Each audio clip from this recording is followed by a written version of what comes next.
Do you realize, my little child, that there are attacks that degrade the soul without making a sound or shaking the earth? Gradually, I see you continuing to move forward and smile, but your spiritual breath has become weaker without. You're even aware of it.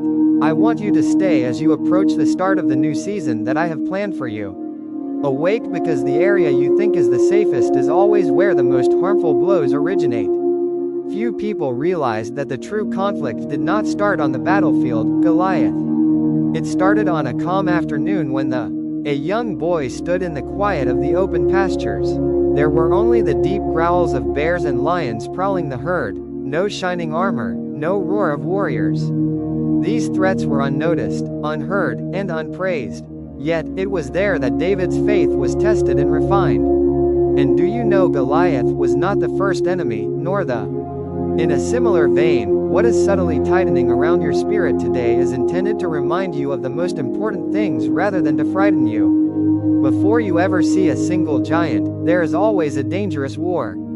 You continue to navigate your life from the outside.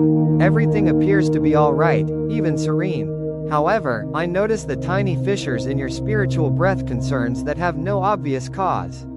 Fatigue for no apparent reason, alerting people to the subtle tightening of an internal conflict that no one can see. Where you're most likely to let your guard down. I'm not saying anything to scare you. However, you will be able to tell when you get close to my promise.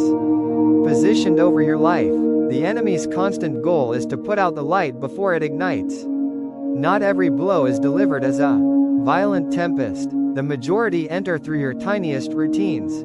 A small diversion, a small amount of content that you enjoy seeing, but gradually penetrating the soul deeply. I notice that you pray less because you are busy if you are not vigilant.